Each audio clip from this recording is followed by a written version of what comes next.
Aliyu Sarabe Alabolo. Aliyu Sarabe Alabolo. Aliyu Sarabe Alabolo. Ramani Mulode Ali Sarabe Alabolo.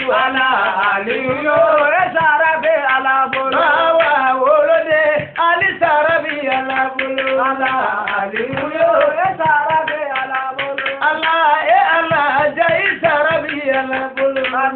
Aliyu Sarabe Alabolo. Bamana Dalele la Kona Forai Sarabe Alabolo. Niyo Digile Hadamadani Mina. Iba Soroi Mabara Nyumandeke. Iba Soroi Makewale Nyumane. Makewale Nyumanyira Badara Alimina. Aliuyo Sarabe Alabolo.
Ya fana mama dunga, iki kula majo kala ndekini kana.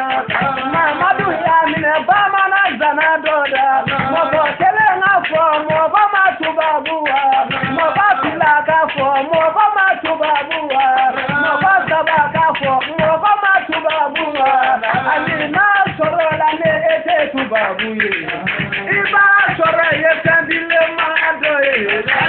Sangare yo barikata bonya kadi bonya do bariyama bonya kadi bonya do bariyama ali sangari doni ekelenye sa ibolo wili la gosi yoratila ibolo wili le bu yoratila ala tira ko fe me madu iterengere na madu ko fe madu de darembila iba ko fe wala indale bila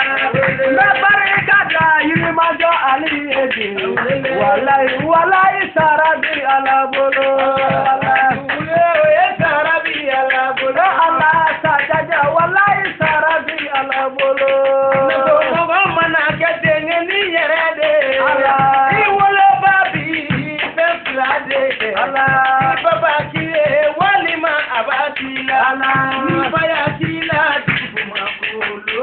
Allah biso inyogo na nube kwa la kolo baya kiye dinyo. Aywa bibi dari nyogo na ni humbe. Allah baya kiye ibama kila. Sarabe Alabolo. Allah le Sarabe Alabolo. Allah Sarabe Alabolo. Allah le Sarabe Alabolo.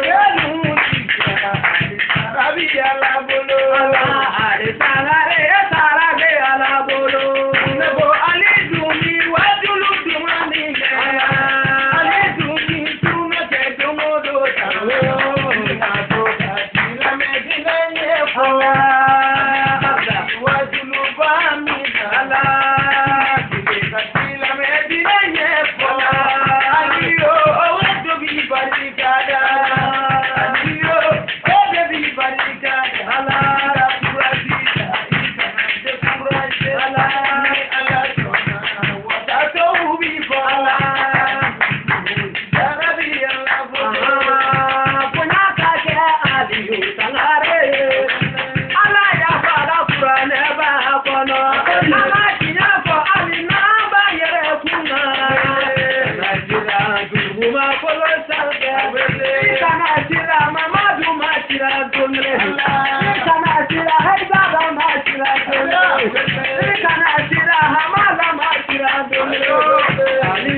nobo jegelela. Moyatera nyobola nobode. Alati mogola nobode ma. Amina ya Rabbi. Ya Rabbi Allah bolo. Allah le salare salade Allah bolo. Amini tara kumo kono nana. Allah Dikeni kumo kono nana. aywa.